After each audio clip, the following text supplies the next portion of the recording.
Paz do Senhor, meus irmãos, entramos em 2025 debaixo das bênçãos do nosso Senhor Jesus e cá estamos novamente com uma lição nova, ano novo. Olha, irmão João Felipe, Bíblia nova também, para combinar com o ano que entra. Paz do Senhor, A paz do Senhor, olha aí, o caba tá equipado hoje, viu? Armamento novo. armamento novo, 0 quilômetro. É, Gente, queremos saudá-los, desejar a todos um feliz ano novo. Não havíamos nos falado ainda. Pedir a Deus as bênçãos sobre a tua vida, sobre o teu ministério e dizer que é uma alegria para nós estarmos aqui mais uma vez para estudarmos juntos a palavra de Deus nesta lição de jovens, novinha aqui, ó. Lição de jovens que tem como título A Verdadeira Religião, um convite à autenticidade na carta de Tiago. A autenticidade essa que está em falta no mundo, nas relações, nas redes sociais e agora com a inteligência artificial. Como a gente consegue saber o que é autêntico, irmão João? Uma paz do Senhor mais uma vez. pois é, a paz do Senhor, professores, alunos, vocês que nos acompanham aqui pelo podcast. Realmente, como nosso irmão está nos dizendo aqui, nosso querido âncora, nós temos uma dificuldade gigantesca agora de realmente saber o que é autêntico, né? E que livro melhor para falar sobre verdadeira religião e autenticidade dessa religião, desse evangelho, se não Tiago? Aquele livro que você diz assim, eu vou grifar só as partes importantes.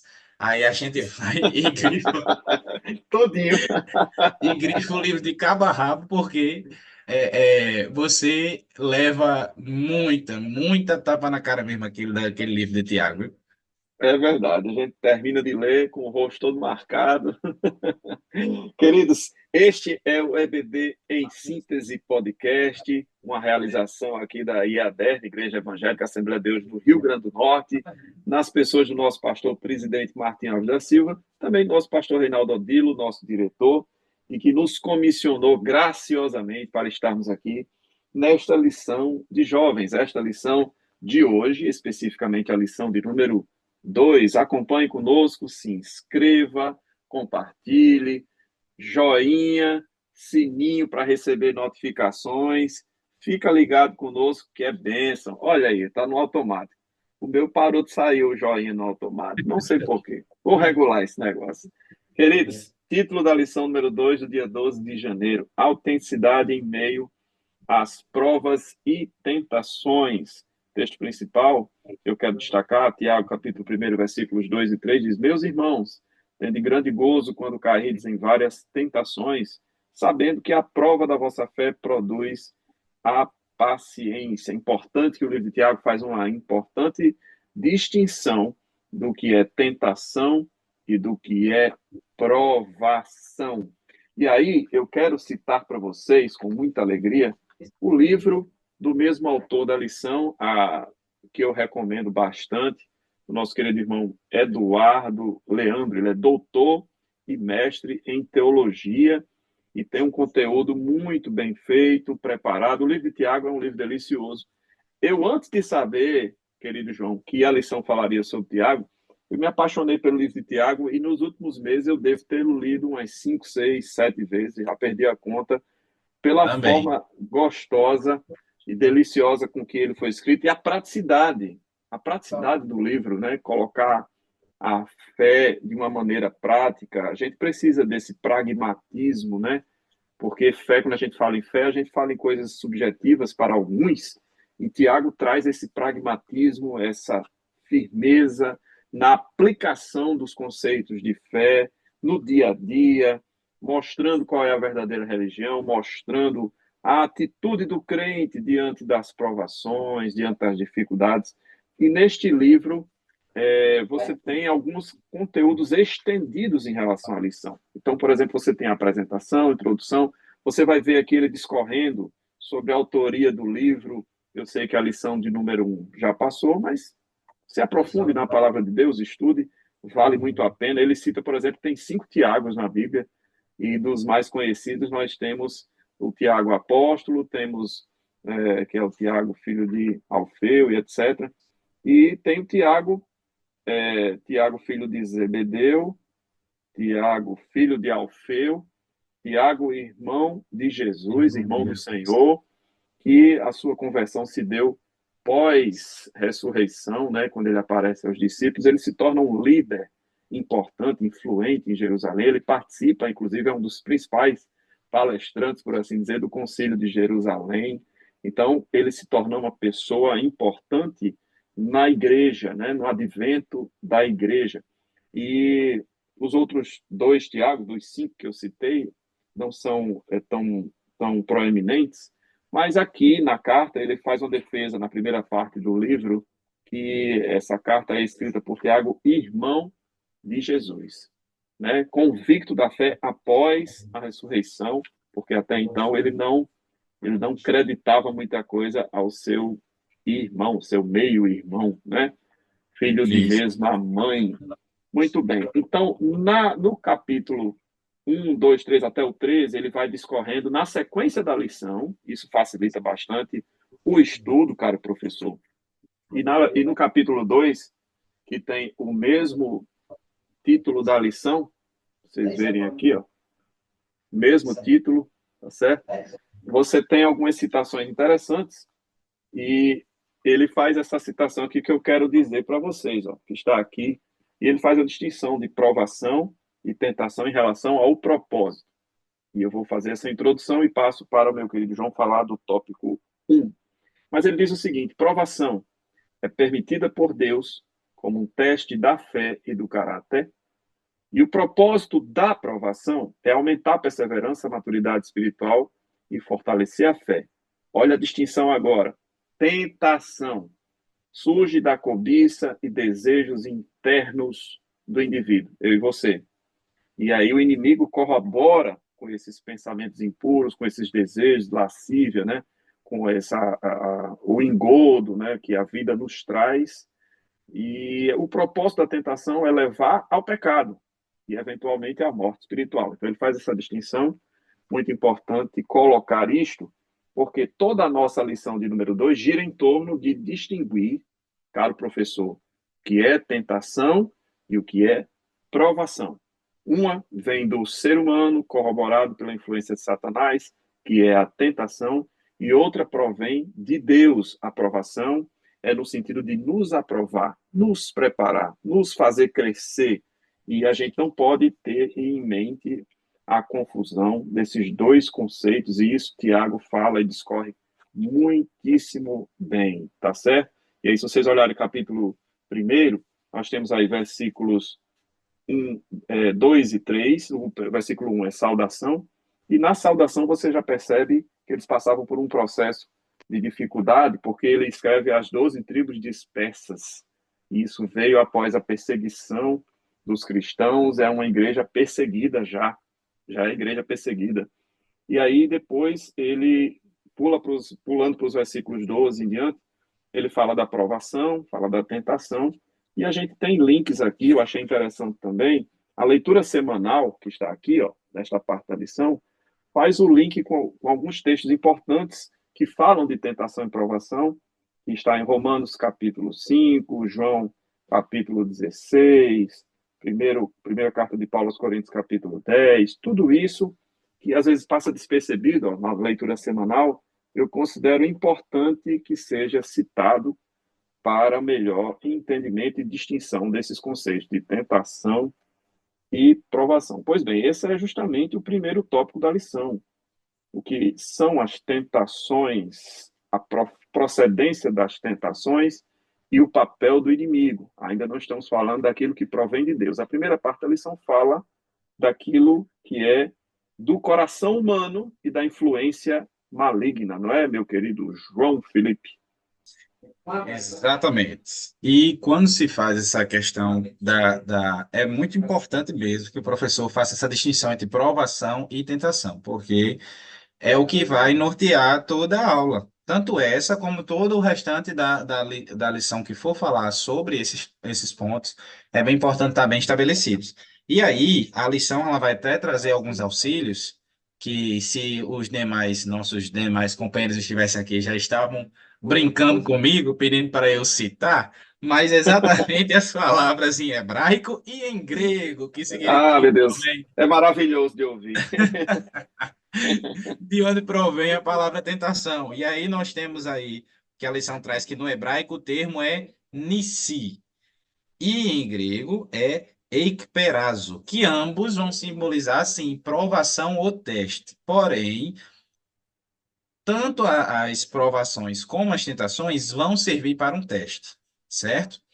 Vão servir para um teste. Porém, as provações têm uma finalidade e uma origem diferente da tentação. E aí a lição vai trazer que a tentação são estímulos que levam à prática do pecado.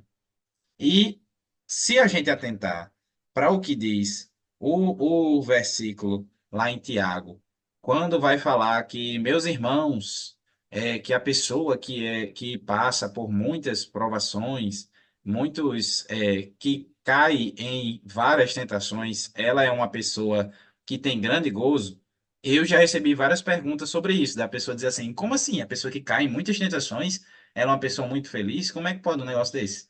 Mas é exatamente porque as tentações, apesar de não serem de procedência divina, mas também servem para um tipo de teste do ser humano. E aí a lição vai trazer exatamente que, tendo nessa ideia de que é um estímulo que leva à prática do pecado, a procedência das tentações, ela não é vinda de Deus, não é vinda do Criador, mas sim, como o próprio Tiago diz, é que nós somos tentados pelas nossas próprias concupiscências, ou seja, pelos nossos próprios desejos. Afinal de contas, você não é tentado a comer um chocolate se você detesta chocolate. Concorda comigo?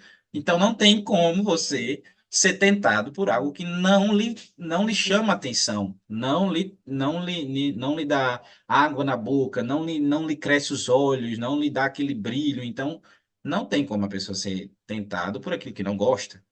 Então, quando se trata da tentação, é uma coisa que é natural da natureza humana, certo? Porque é uma coisa que é segundo as nossas próprias concupiscências, nossos próprios desejos carnais, mas que não podemos tirar aí a ação diabólica dessa questão. Afinal de contas, viver segundo a carne e não viver segundo o espírito é uma coisa mais diabólica. Porque, inclusive, o próprio Tiago vai falar que a inteligência que não vem de Deus é uma sabedoria que é carnal e diabólica. Então, se a gente Animal, né? Animal. animal e diabólica. Então, se a gente acaba sempre sendo refém dessas coisas carnais, dessas coisas animais e diabólicas, a gente acaba dando vazão para a ação diabólica. E aí, no subtópico 3 do tópico 1, o comentarista vai trazer exatamente sobre essa questão do papel do inimigo. É muito importante explicar que a tentação ela provém de uma coisa humana, de um desejo humano, mas que tem ação também maligna, porque afinal de contas ele conhece essas tentações, pelo que nós somos tentados, as fraquezas. Ele é astuto, não se esqueça disso. Ele é astuto, e essa astúcia dele, ele age exatamente para conseguir que a gente caia naquilo, que a gente seja preso, seja um prisioneiro daquilo que nós somos tentados. Porque uma coisa é eu ter muita vontade de comer um chocolate, e toda vez que vem um chocolate, ter vontade de ir lá e tirar um pedacinho toda vez que eu passo na geladeira. Outra coisa é eu adquirir, sei lá, uma doença como, por exemplo, diabetes, porque eu não consigo controlar um impulso carnal. Então, digamos que ele seja exatamente esse agente que vai fazer com que você sempre haja por impulso, mediante aquela tentação, e nunca consiga viver de forma equilibrada, que é uma das coisas que Paulo vai falar várias vezes a Timóteo. Timóteo, seja sóbrio. E não é porque Timóteo, né, se embriagava, mas sim porque ele tinha que ter equilíbrio naquilo que a gente precisa fazer. E Tiago vai trazer exatamente sobre isso. É importante que você passe por tentações? É. As tentações são provenientes do seu próprio coração pecaminoso? Sim. E também tenham cuidado, porque o inimigo das nossas almas também age dentro dessas questões das tentações, querendo nos prender naqueles desejos, naqueles impulsos carnais. Então é muito importante fazer essa distinção de que, sim, é uma coisa natural, humana que aconteça, mas que também tem ação diabólica. Perfeito. Esse primeiro tópico, portanto, dos quatro que a lição tem, ele foca na questão da tentação e sua origem. E a origem, como ele fala no versículo 14 de Tiago, capítulo 1, versículo 14, ele diz: Mas cada um é tentado quando atraído e engodado pela sua própria concupiscência, trazendo a responsabilidade para nós a respeito da tentação. E ele está harmonizado com outros textos que eu cito aqui. Primeira carta de Paulo aos Coríntios 10, versículo 13, que diz: Não veio sobre vós tentação senão humana, mas fiel é Deus, que vos não deixará tentar acima do que podeis. Olha o papel de Deus. Ele permite a tentação que vem de origem humana ou diabólica, mas ele também dá uma trava, ele dá um limite para que a tentação não venha acima da sua capacidade. Olha como Deus é fiel. Antes, com a tentação, dará também o escape, para que possais suportar. Não se coloque você sobre uma situação difícil, sobre uma situação de tentação, sabendo você quais são as suas fraquezas, e para cada um de nós isso se manifesta de forma diferente, né? E Exatamente porque, exatamente porque quando se trata da ação diabólica nessa questão, é que a intenção do inimigo é nos afastar cada vez mais de Deus. E se o salário do pecado é a morte, é exatamente isso que ele pretende, porque a intenção, apesar de ser uma coisa humana, mas ele pretende que, como o Tiago fala no versículo 15, ele diz que depois que a pessoa é atraída pela sua própria concupiscência, a concupiscência vai dar luz ao pecado, e depois do pecado consumado, ele gera a morte, ele leva a morte, perfeito, que é perfeito. essa o O objetivo foco final, do o inimigo. objetivo final Exatamente. é trazer a morte espiritual. Isso aí é Romanos 6 e 23, se não me falha a memória, né, que o salário do pecado é a morte. E ele cita muito bem naquela parte do livro que eu citei qual o objetivo, qual o propósito da tentação diferente da provação. E aqui também nós temos Hebreus capítulo 4 e versículos 14 a 16, que fala que Cristo também foi tentado. E essa tentação está descrita em Mateus capítulo 4, quando o inimigo leva Jesus, né, ou ele, melhor dizendo, ele é levado pelo Espírito para ser tentado. É porque havia um propósito na vida de Cristo e, diferente de nós, o Espírito Santo o conduziu, não foi Satanás quem o conduziu. Mais uma vez estando lá, Satanás o tentou de três formas. Uma fazia respeito às necessidades do corpo, outra dizia respeito à necessidade da alma, né, com os reinos, e outra fazia respeito à necessidade do espírito, que era a adoração somente a Deus. Perceba que Jesus, numa só tacada pelo inimigo, ele foi tentado no seu corpo, na sua alma e no seu espírito, nessa tríade de tentação que ele venceu, tá certo? Ele não se colocou, Jesus não se colocou nessa condição. Ele foi levado pelo Espírito, havia um propósito, e nós não devemos querer nos colocar diante de tentações do inimigo, porque ele já faz isso todo santo dia e, portanto, precisamos vigiar. E aí nós chegamos à segunda parte da lição, que fala sobre provação. E aí, fazendo essa distinção, a provação é algo permitida e até mesmo colocada por Deus para nos preparar melhor. Eu quero citar aqui alguns textos, e aí a gente não precisa se deter nesses textos, mas a gente pode observar, por exemplo, Romanos capítulo 5, que fala especificamente sobre provação, né, a paciência, experiência, esperança, tal, que pode ser lida aí no início do capítulo 5 de Romanos, falando sobre isso, com um objetivo. Perceba que a provação, ela objetiva crescimento, ela objetiva mais experiências com Deus, mais confiança em Deus, tá certo? É um exercício da fé. A aprovação é um exercício da fé. Você também tem outro texto aqui em segunda carta de Paulo aos Coríntios, capítulo 4, que também mostra essa condição de provação, né? Fala muito. 4, deixa me ver aqui, versículo 8: Em tudo somos atribulados, mas não angustiados, perplexos, não desanimados, perseguidos, mas não desamparados, etc. para quê, né? Trazendo sempre por toda parte a mortificação do Senhor Jesus no nosso corpo, para que a vida de Jesus se manifeste. Observe que existe um para. Quando nós estamos falando de provação, tem sempre um para, tem sempre um objetivo, tem sempre um ponto de chegada, né? Um pontozinho de chegada.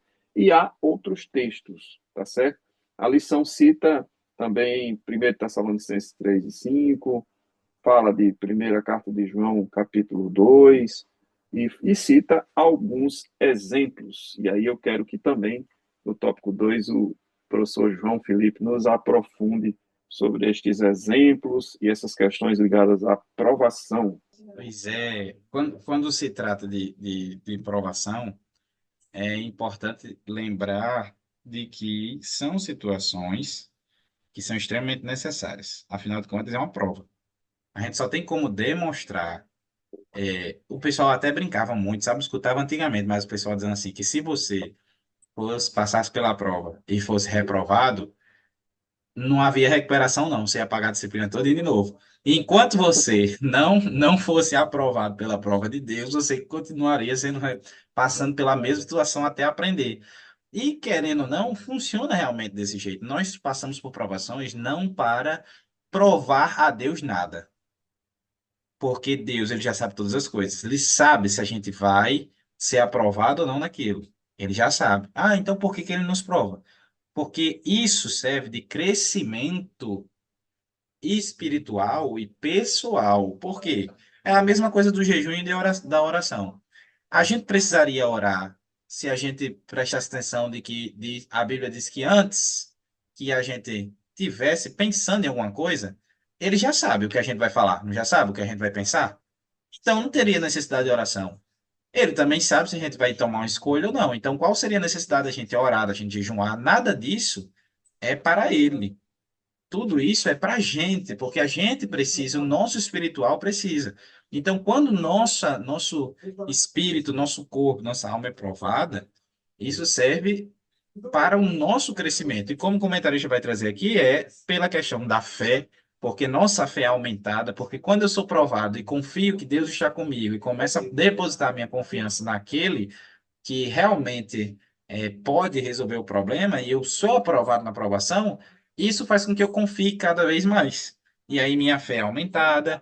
E outra coisa, além da fé ser aumentada, ainda tem um bônus, né? Pela sua infinita misericórdia, ele nos prova, ele faz com isso para que aumente nossa fé e ele ainda nos concede bênçãos depois que isso termina. E a principal bênção que a gente tem é exatamente essa questão do nível espiritual que vai aumentando. Agora tem uma coisa também. Sabe aquela frase que Deus dá as provações, as maiores provas aos seus maiores guerreiros? E tem gente que diz assim, rapaz, estão me confundindo com Rambo, porque eu não aguento tanta coisa assim. Mas é porque a gente foi aprovado na primeira fase, aí agora vem a fase seguinte, a fase 2 e depois a fase É, 3 e a assim parte o que cristão. a parte que ele disse para Abraão sair da terra era a parte fácil. A parte que ele pediu Isaac. É, aí o cristão vai crescendo de fé em fé, de glória em glória, até atingir a estatura de varão perfeito. É igual a o sol que vai ali nascendo aos poucos até estar no alto, assim é a nossa vida, até atingir a estatura de varão perfeito, que sabemos que não vai acontecer aqui, mas precisamos tentar atingir essa perfeição. E as provações vêm exatamente para isso, para que a gente consiga crescer espiritualmente para nos encontrarmos. Porque assim como o fogo, ele vai provar as pedras preciosas, para tirar todas as impurezas, se a gente ler alguns textos lá em Apocalipse 22, a gente vai ver que precisamos sim passar por todas essas provações, porque quando chegar lá, a gente não pode estar sem contrato com nenhum tipo de impureza. A gente tem que estar lapidadinho, rapaz, polido, brilhando, lindo, bonito. É uma preparação, né, meu querido João? Essa preparação ela não é à toa e nem é produto de uma mente sadomasoquista, como alguns gostam de pensar em Deus como alguém que tem prazer no sofrimento. Isso não é bíblico, isso até inclusive é influência de Satanás para nos tirar do foco. Deus não é tão bom, por que que deixa ter fome no mundo? Deus não é tão bom, por que que crianças inocentes morrem? E assim ele vai colocando no nosso coração a dúvida sobre o caráter de Deus nessas provações e esquece que a condição humana hoje é fruto do pecado e não da infidelidade de Deus. Deus é fiel, tá certo? Então, eu tenho aqui também algumas colocações para a gente passar ao tópico 3, mas por vezes a Bíblia usa a palavra tentação vindo de Deus e a gente precisa ter sempre em mente que, mesmo que ela cite a palavra tentar, ele está acompanhado do objetivo. Quando vem de Deus, existe um objetivo. Então, eu vou dar um exemplo disso, cara, professor, porque você pode ser perguntado a respeito disso na sua aula. Então, eu quero citar Deuteronômio capítulo 8, que diz o seguinte, versículo 2: E te lembrarás todo o caminho pelo qual o Senhor teu Deus te guiou no deserto, estes 40 anos, para te humilhar. Olha o para te humilhar, para te tentar, para saber o que estava no teu coração, se guardarias os seus mandamentos ou não. Versículo 3: E te humilhou, e te deixou ter fome, e te sustentou com maná, que tu não conheceste, nem teus pais o conheceram, para te dar a entender que o homem não viverá só de pão, mas de tudo que sai da boca do Senhor viverá o homem. E lá em João, ele diz: Eu sou o pão da vida. O que ele estava querendo dizer é o seguinte: aprendam a depender de mim, independente das circunstâncias. Então, quando ele diz e te tentou aqui, ele está falando da aprovação, para que não haja uma confusão na aula e um aluno se levantar e dizer assim, mas aqui está dizendo que Deus tentou. E aí, portanto, essa tentação é aplicada como provação, porque existe um objetivo para o crescimento espiritual, tá certo? Inclusive, ele fala do maná, que era uma comida transitória, e lá em Josué capítulo 5, ele diz que quando o povo chegou na terra, o maná cessou. Tá? Então, há uma fase que a gente costuma atribuir ao deserto, né? O crente gosta da história do deserto, tá? Mas essa fase é uma fase de teste mesmo, de provação no sentido de aprovação. E eles passaram 2 anos que viraram 40. Poderia ter sido só 2. E isso fala muito forte aos nossos corações, à medida que João Filipe disse, não seja reprovado não, para não ter que pagar a matéria de novo, né? Então, isso aconteceu com eles. Eu quero citar também Salmo 119, a lição cita na parte 3, o Salmo 119, 11, escondi a tua palavra no meu coração para não pecar contra ti, mas eu quero pular para o versículo 71. Ele diz, foi-me bom ter sido afligido. Aí vem o para que aprendesse os teus estatutos. Essa aflição aqui tem a ver também com provação, e essa aflição é aquilo que Deus permite para o nosso crescimento. O salmista, no Salmo 119, ele fala, né, e faz uma verdadeira ode, uma poesia em amor à palavra de Deus, e ele está dizendo isso. Se eu não tivesse passado por algumas coisas, eu não daria valor à tua palavra, eu não teria aprendido a tua palavra, eu não teria vivido a tua palavra. Então, é a aprovação aqui posta em prática para que a palavra de Deus encontre, como uma semente, encontre um bom terreno e se torne uma árvore frutífera. E Apocalipse capítulo 3, versículo 10 diz, como guardaste a palavra da minha paciência, também eu te guardarei da hora da tentação que há de vir sobre o mundo. E aqui tentação já é uma fase diferente dessas que nós estamos falando, né? A tentação que virá sobre o mundo está falando da tribulação, tá certo? Então, observe que você tem várias aplicações da palavra tentação e às vezes a gente pode ser confundido dependendo do contexto, tá certo?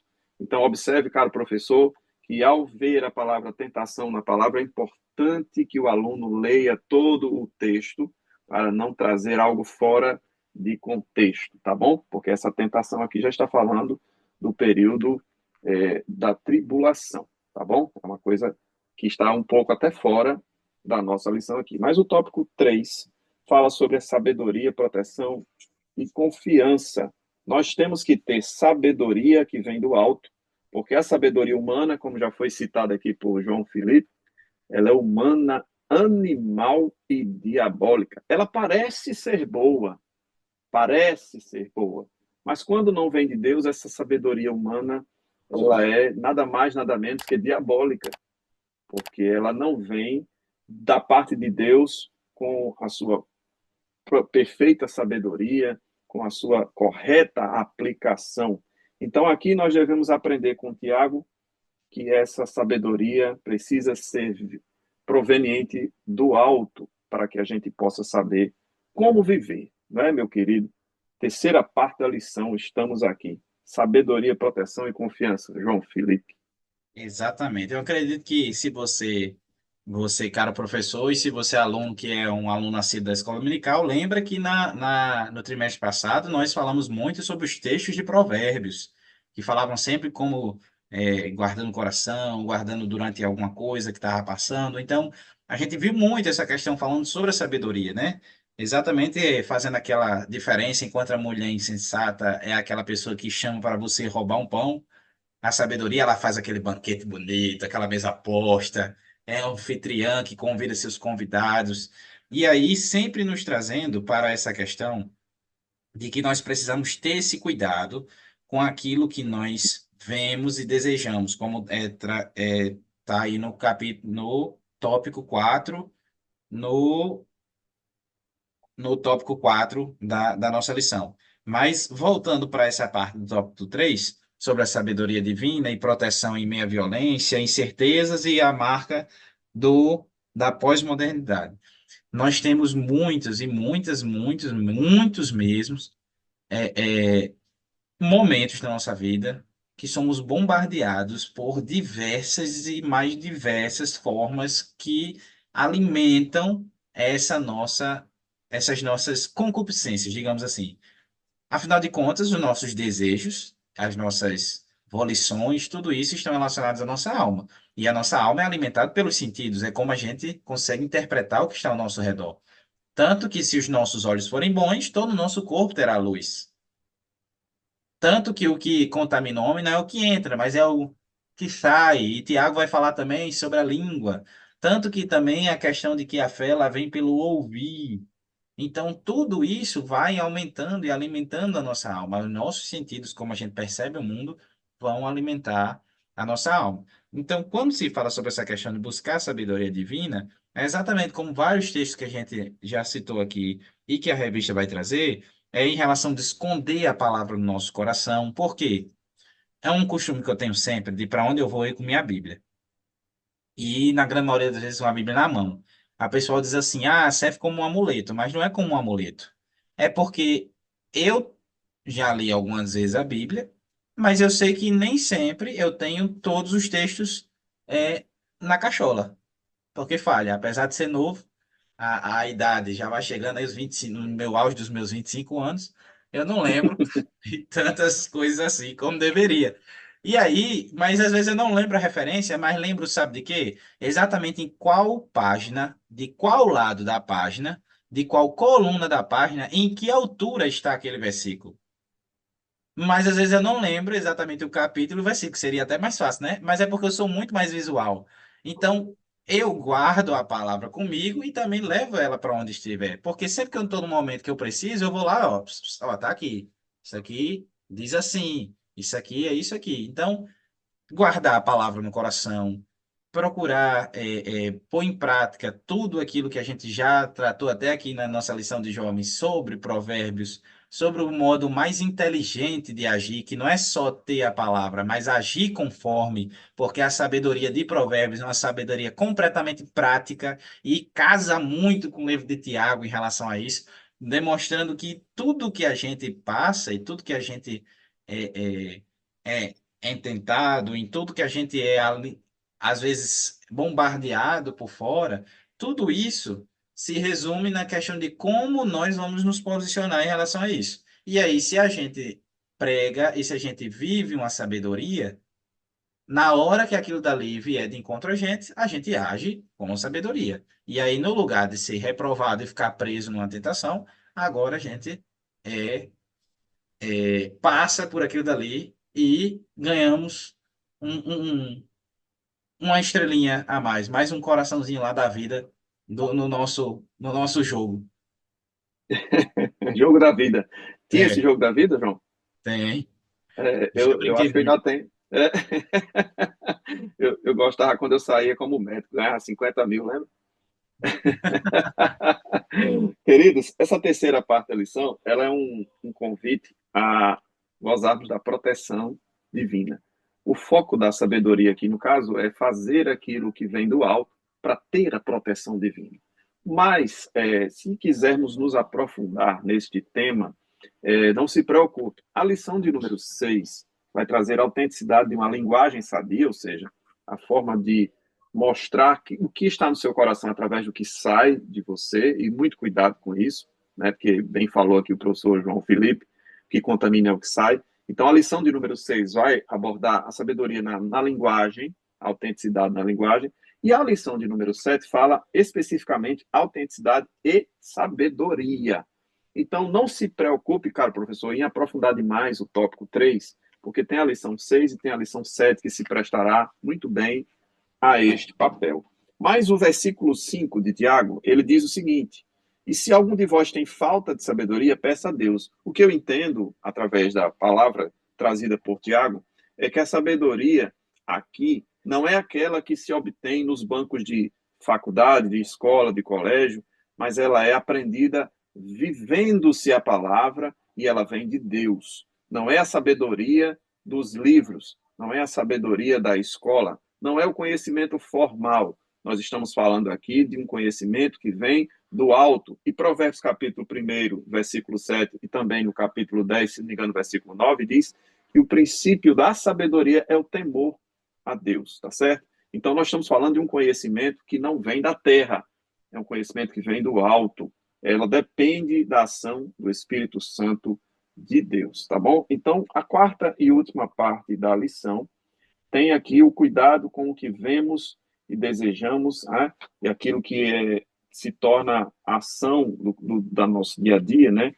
As nossas ações são balizadas pelo aquilo que nós nos deixamos atrair, tá certo? Eu sou engodado, como diz Tiago, versículo 14, capítulo 1, eu sou engodado por aquilo que está dentro de mim. Então, se eu alimento minha vida, minha alma, com coisas humanas, terrenas, diabólicas, eu vou ser levado a praticar as coisas que desagradam a Deus. Da mesma sorte, ou de forma contrária, melhor dizendo, aquilo que eu alimento do Espírito vai me inclinar para obras do Espírito, e aí Gálatas 5, 22 em diante fala muito bem sobre isso, em contraponto com as obras infrutuosas da carne, né? Gálatas capítulo 5 fala sobre isso. E ele fala também em Efésios 6, que é da armadura. De Deus fala também daquilo que é gestado antes de nascer, um pecado, ele é gestado. É como uma gestação, é como uma mulher grávida que dentro de si carrega durante 9 meses uma criança, e assim é o pecado. Dificilmente se comete pecados quando antes ele não foi gerado dentro do nosso coração, tá certo? E aqui vai uma segunda parte, dentro dessa última parte da lição, né? Desenvolvendo o caráter cristão. E ele faz uma pergunta: como você reage sob pressão? E eu me lembro de uma palavra, João Felipe, do pastor José Carlos de Lima, pastor presidente da Paraíba. Ele diz: irmão, eu não tenho medo das minhas ações, não, porque elas são pautadas na palavra. Eu consigo trazer a palavra de Deus no meu dia a dia. Mas eu tenho muito medo das minhas reações, porque é aquilo que você faz sob pressão, sob uma situação inesperada, sobre uma situação não planejada. E aí Deus precisa nos provar, Deus precisa nos treinar no deserto da vida, Deus precisa nos permitir alguns tropeços pequenos, algumas desilusões, algumas quebras de expectativa, porque neste momento nosso coração vai sendo treinado para as frustrações e para as reações. E é nisto que nós percebemos o caráter cristão sendo formado na vida de alguém, a maturidade espiritual na vida de alguém, quando uma situação adversa cai sobre a sua vida sem aviso prévio e você reage de uma maneira que Deus aprova. Isso não tem como aprender em banco, nem mesmo da EBD, viu? Nem no banco da EBD. Só vivendo com Cristo ao seu lado, passando por essas dificuldades, é que você vai ser moldado tá certo? É isto que essa última parte da lição está dizendo, ela cita o exemplo de José e etc.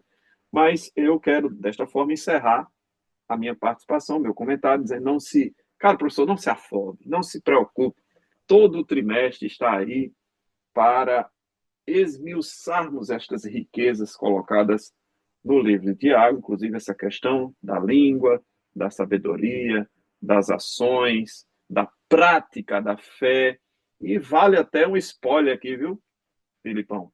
Vale até um spoiler. Há quem diga que os ensinamentos práticos de Tiago se contrapõem aos ensinos de Paulo a respeito da justificação pela fé. E isso não é verdade, mas eu não vou falar sobre isso. Vai ser Isso assunto das é um tema de próximas debate para aulas, outra outras aula. ocasiões. Mas eu quero encerrar minha participação e passar aqui para o comentário final deste último tópico do nosso querido João. Eu também gostaria de encerrar a minha participação, só nos lembrando de uma coisa. Quando Cristo ele diz que no mundo nós vamos ter aflições, dentro dessas aflições, obviamente, que se encontram essas tentações que nos afligem, e tantas outras coisas que passamos. Mas ele pede que a gente tenha pelo menos bom ânimo, porque ele venceu. E não é que nós vamos vencer como ele venceu, porque eu acredito que ninguém aqui quer dar a sua própria vida por nada. Nem pelas nossas próprias coisas, a gente quer gastar, às vezes, aquela parte da nossa vida para se dedicar com alguma coisa, quanto mais dar nossa vida por outras pessoas e por pessoas que nem merecem. Mas quando ele diz nessa questão, ele diz que nós venceríamos nele, com ele. Com ele, já que ele venceu, ele tem todos os códigos, os macetes do jogo da vida, as estratégias para a gente vencer com ele. Então, quando ele diz isso, ele nos dá uma esperança. E lembrando que essas aflições, essas provações também geram esperança. Porque a partir do momento que nós passamos por elas, nós somos submetidos a isso, que a gente sobe aquele nível, a gente também sobe o nível espiritual, a gente começa a ter mais fé, mais confiança, a gente realmente espera. E outra coisa, essas coisas também servem para a gente almejar cada vez mais o retorno daquele que disse que viria nos tirar de toda essa situação. Então, apesar de serem ruins, nós precisamos fazer como o nosso irmão Lázaro, de saudosa memória, e cantar. Vou passando pela prova, dando glória a Deus. Taran, tan, tan, tan, tan, tan, tan, tan, tan, tan. Esse sim, viu? 4 dias. É, queridos, obrigado a paciência e a parceria de todos vocês em nos acompanhar aqui. Para nós é uma honra. Pedimos a Deus que abençoe seu ministério.